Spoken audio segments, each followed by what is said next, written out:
Hi, I'm Lanisha Robinson, your host for Career and Technical Education, #Build a Future.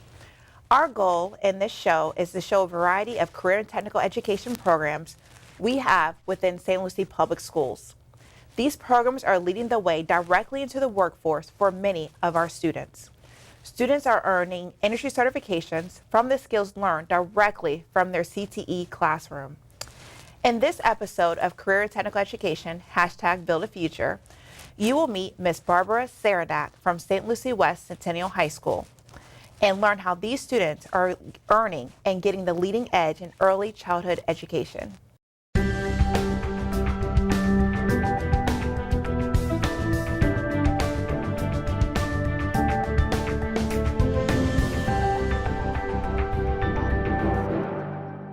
Welcome. Please go ahead and introduce yourself, please. Hi, my name is Barbera Serynek. I'm the Early Childhood Education Academy teacher at St. Lucie West Centennial High School. Hi, I'm Kendra Basilier. I'm a student at St. Lucie West Centennial High School. Hi, my name is Jada Wolpott, and I'm also a student at St. Lucie West Centennial High School. Okay, welcome to the show. Thank you for joining us today. Hi. All right, so Miss Barbera, all right, can you tell me what exactly is early childhood education at St. Lucie West Centennial High School? What exactly is that program? We are a early childhood education academy, and we prepare students to be preschool teachers. Okay, and how long have you been in education? Well, I've been at Centennial High School for, I think this is my 19th year, and before that I worked at Head Start. Okay, so before you became a teacher at St. Lucie West Centennial High School, were you basically the person to start this program? No, I was not actually. The teacher before me, the director before me, she started it in Tampa and then brought it over here to Port St. Lucie. Okay. And then, so prior to your teaching experience, what were you doing before? You had mentioned Head Start. I worked at Head Start as a preschool teacher, which gives me a good background because we have an on-site preschool on campus for the kids to get practice. All right. Now, as a teacher in the program, you have to stay current in the field, knowing what's going on, the new latest updates, especially for your students. Right. How do you do that? We do that through training. We belong to different types of programs. We become NACE accredited. We get information from them. We read periodicals. We just keep abreast of everything, even online also. Okay. All right. Now, for our viewing audience and also parents looking at, hey, this might be a program for my child, my son or daughter, or maybe a high school student, potential high school student saying, hey, maybe I might consider that program. What are the benefits of having this program at a high school level? The benefits are, our benefit personally is that we have the on-site preschool, so the girls get, and boys, we have boys in our program too, get a lot of hands-on experience working with the preschool children.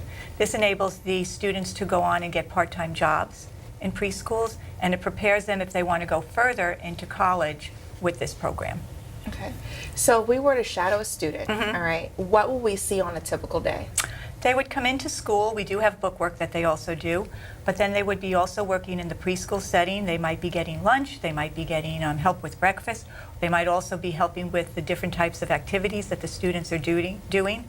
They also might lead circle time or read a book, help at nap time. They assist the teachers in any way that they possibly can. Okay.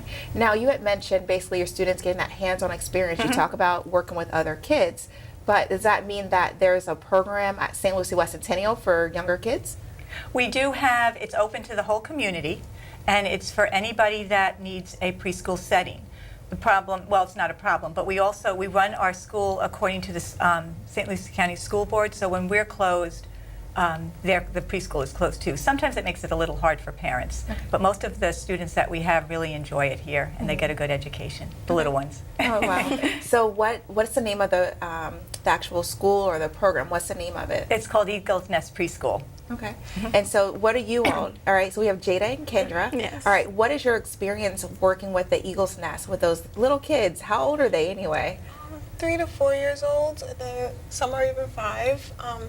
But it's kind of fun because you experience their different personalities. You get to know a child, and so in case, say I have a child, you already are experienced, or if I'm at a preschool setting, I already know the different behaviors and misbehaviors and how to handle it in a calm manner. And I feel the same way. They're 3 to 5. They all have different personalities. You see all the different ones. And you just have a really fun time with the kids. You can interact with them. You get a different feeling and relationship with other students and other kids than you do somewhere else because you're more with the kids every day at different times of the year, of the day, and everything. Okay. So how many courses are there to be a part as a student going through the program? How many courses would they expect to take?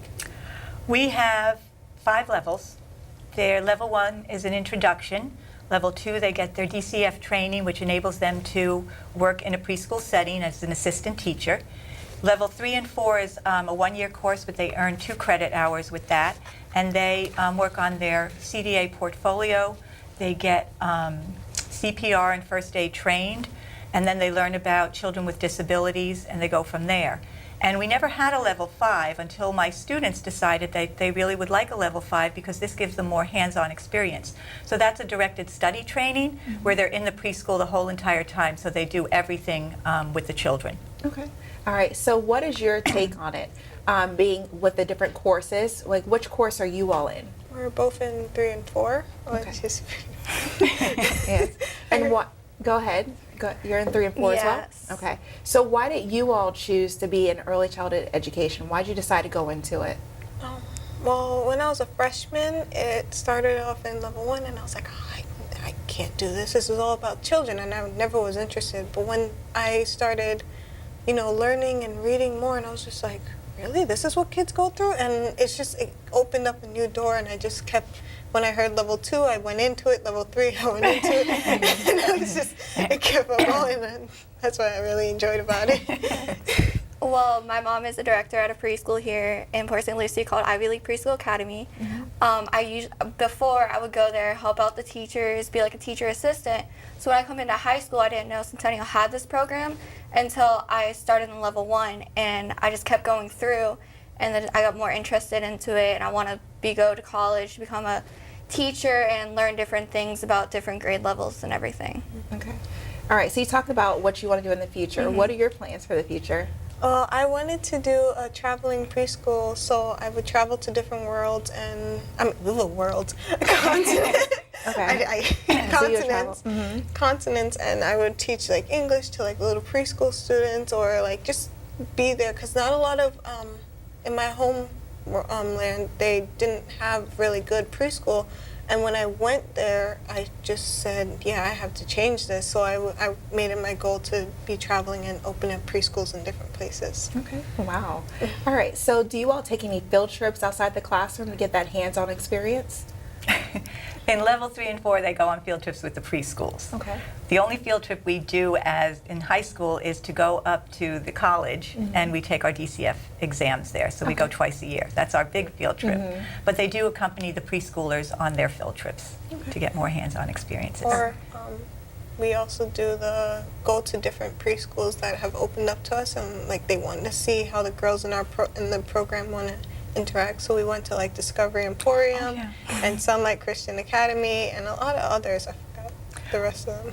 Yeah, she is correct. We did go on those field trips this year. That's because this year we ended up partnering with several different preschools so the girls can earn their volunteer hours. So we had Discover Emporium, we have Sunlight Christian Academy, Community United Methodist Preschool, which is up here in Fort Pierce, and then we also do the Boys and Girls Club. So we have quite a few different programs that the girls actually get a lot of hands-on experiences with. So we're excited about that. And from the feedback that I've been getting, they're very happy to have the girls there. They do a very, very good job. Okay.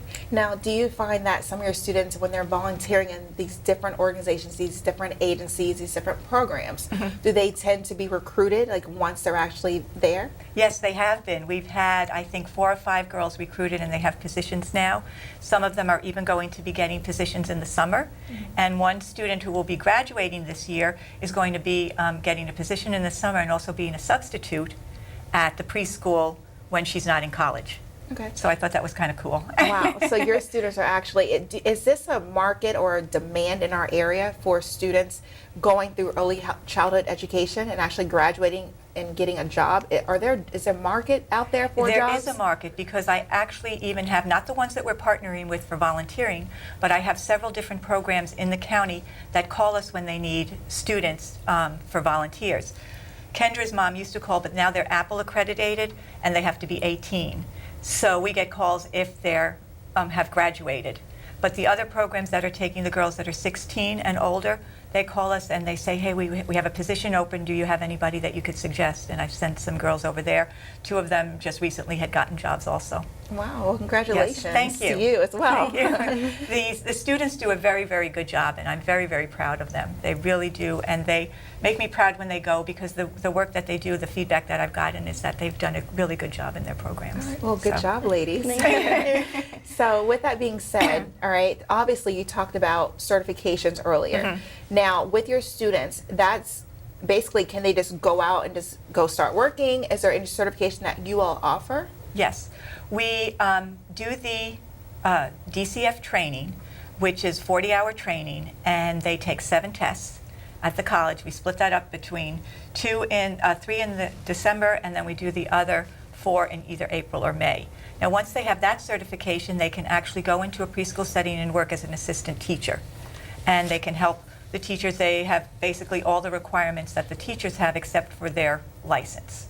Once they have completed levels 3 and 4 and they've earned enough hours, they can actually go on and get their ECPC, which is the Early Childhood Education Certificate. And that enables them to work within Florida. So this year we started the CDA, which is the Child Development Associate, and they end up, they can work nationally.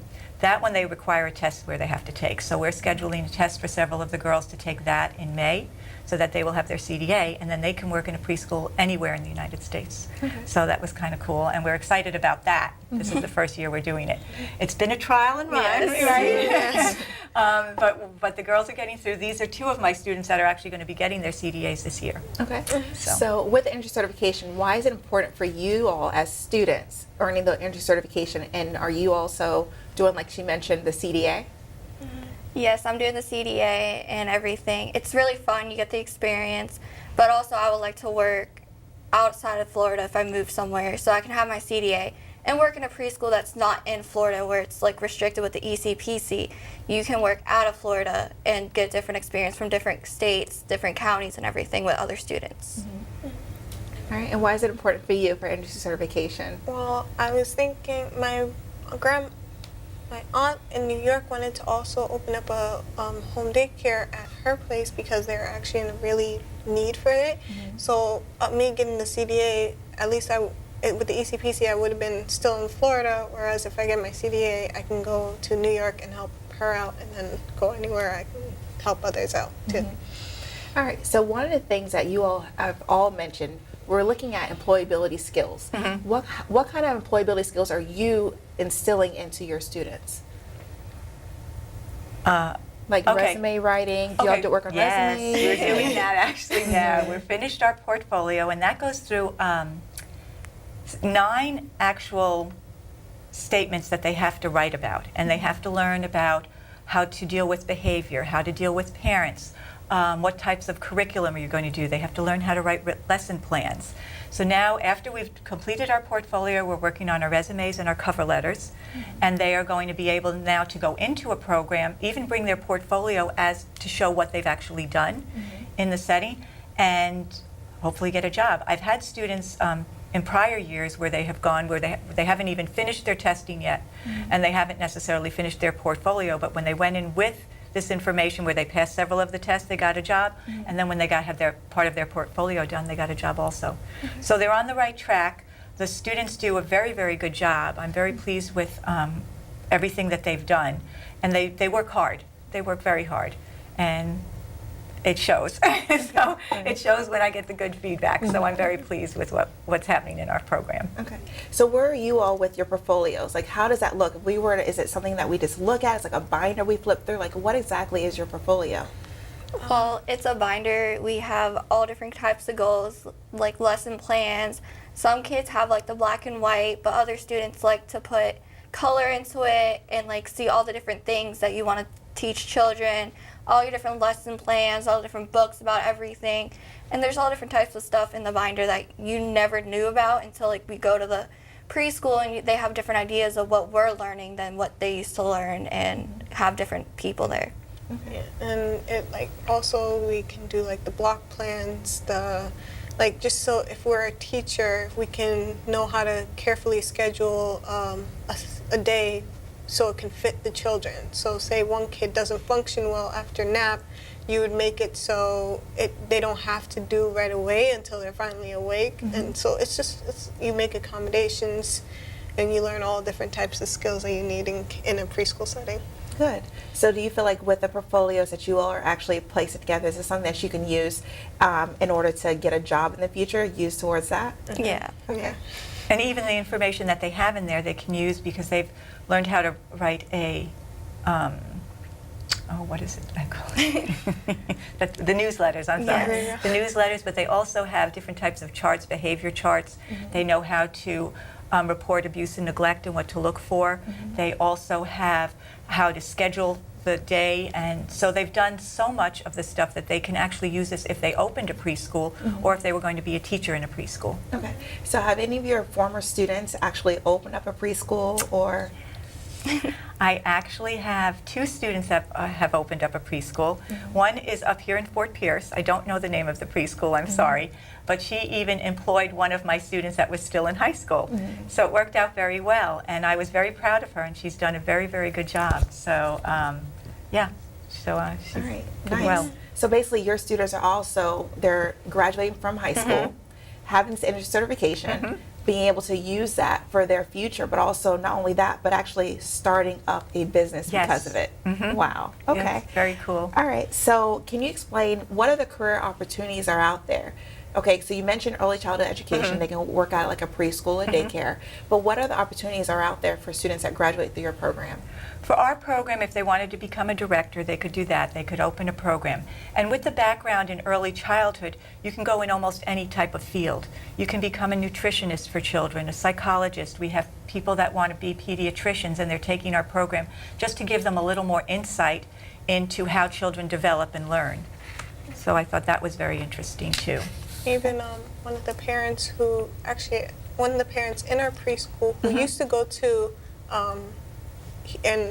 She was in our Centennial. program, Yeah, she right. was in our program. She's now becoming a child psychologist now. She's like going to classes for that, and it was all because she had like that basic knowing of CDA and all that. And we also have another student whose child is in our program, and she's now a teacher over at the K-8 school. So she went through our program, decided to become a teacher, and now her daughter's in our preschool. Wow. So you seem like a full cycle of students that graduate, now their kids are in your program. Exactly. Okay. So what about, let's say, Jada and Kendra. You have a student that's viewing this show, all right? And they're like, hey, I'm curious, I'm not sure. What are some details or information that you can provide to a student that's potentially coming into the program? It's a lot of fun. Yeah. It's not just about knowing the early childhood. You get to experience the love from the children. You get to everything is not strict like that, but it's like you learn at your own pace, kind of. Like, there's not that much book work. You get a lot of hands-on activity. You do all different types of stuff with the children that not everybody can experience. Because I think, oh, it's just early childhood. I don't want to work with children. But when you go through, you're like, oh, I really like this. I want to keep doing this. This is like, even though I don't want to go in the field, I can be a cop. I can be a firefighter. And you already have all the background of students and children that you never knew about until you go through this like program. Right. So you're talking about that information on what exactly is child development, because a lot of people, they don't have that awareness. They don't know, at this age a child should be able to do this and not, and not push them so Right. hard. Okay. So what about volunteering? Because I know you kind of mentioned there's some locations that your students go. Is this during school hours or is it after school hours? Are they able to actually earn volunteer hours because of it? Yes, you can either volunteer on site at our program, which Jada has done since she's been a freshman. So she's acquired over, what did we say, over Like 300 hours? 380, yeah. Yes, Wow. volunteer hours. Then we also partnered with the other programs that I told you about earlier, and they get their volunteer hours, which can go to their school volunteers, but they can also go to the hours for their CDA. And the nice thing about it is the St. Lucie County Transportation has, the school board transportation has actually provided transportation for our girls to the programs. So most of them did not have cars, so they get dropped off at Discover Emporium and Sunlight Christian Academy, and then their parents pick them up from there so they can earn volunteer hours, again, towards their CDA or towards their high school education. I did want to make one note, too, that we don't just have girls in our program. We do have a lot of fellows in our program. And some of them have gone on to be policemen, and I've had football players in our program, and they've really enjoyed the class. So it is not just something for just girls. It's for guys, too. And that's very important, It because a is. lot of people think early childhood education, teaching, is only for females. And it's like, no. No. Our guys, there's Yes. plenty of guys out there that Yes. want to be in the program. But it's just hearing that from you Yes. all saying, hey, there's still guys in our program. There are guys in our Yes. program. Yeah. So that's awesome. And all we right? have some that are actually going for their CDA. This year, I have others that are signed up for the next year for their CDA. And some of them have parents that might have owned a preschool. One guy that we had, he actually opened his own preschool. And the nice thing about having the guys in our program is that the kids in the preschool, especially the little boys, they love to see the guys in the preschool, and they really bond with them very well because they don't see as many of them as they see the girls. So it's really nice for the little boys in our program. Good. So that Yeah. way they both genders have someone to look up to. Exactly. Good. All right. Exactly. So what about scholarship opportunities? Any scholarships or awards that have been earned through your program? Yes, we get, I think it's the Merit Scholarship. I think that's what it is. And once they go through our program and they've got, I think a 3.0 GPA, and they have pulled an A in our program and they have completed it, they can go on to earn the Merit Scholarship. Okay. All right. So are you all looking at trying to earn that scholarship? Yes. Go ahead. No. Okay. So what is the most beneficial part of being a part of this program? The hands-on activity. Hands-on activities? Yeah. All right. Now, one of the things that a lot of people aren't aware of is that we have articulation agreements. What exactly are articulation agreements? Our articulation agreement is with Indian River State College, and we partnered up with them, and what they do is the course that we're giving is a college course, the early childhood education course. So when the students have completed this, they've actually earned 12 college credits. And if they continue with early childhood, they actually have those credits under their belt already when they enter Indian River State College in the early childhood program. I actually do have a student who thought she wanted to be a pediatrician and changed this year, and she's going on to finish her early childhood degree. And she would eventually like to be a teacher and open up her own program. So she's excited about that too. So we have a lot of girls that are entrepreneurs. Wow, that's awesome. Now, you all kind of mentioned that with traveling and whatnot for future. Is that something that you all want to do, is maybe open up your own daycare or child? Okay. All right. Which hopefully you come back in St. Lucie County, because again, we have that skills gap here that we know that there are, is a need here. Okay. Now, can you tell us, once again, as we prepare to close, why is it important for the CTE program? We're the only ones in St. Lucie County that offer the early childhood program. It offers students the opportunity to work part-time during school hours, like when I have a lot of students working part-time because they are out at 6 o'clock and their weekends are free. So they still have a lot of time for their studies. So it gives them an opportunity to get a job, part-time job, while they're in high school. It also offers them the opportunity to have a career once they finish the program with their CDA or their ECPC. They can go out and get a job right away. One of the Montessori schools that we have over here, I think employs 90% of their employees are from our program. And it's like old home week when I go and visit and do observations over there. Okay. Now, if someone was looking at this site or looking at the social media website or viewing this show, where can they find more information on early childhood education for St. Lucie West Centennial High School? They can find it on the website. Okay. It's on the website, and I know when the counselors come out, they promote our program too. So if they were interested in it, they could talk to the guidance counselors when they come out and promote for students coming into Centennial High School. Okay. All right, so we're preparing to wrap up. Okay, so one last time. How many college credits can students earn going through this program?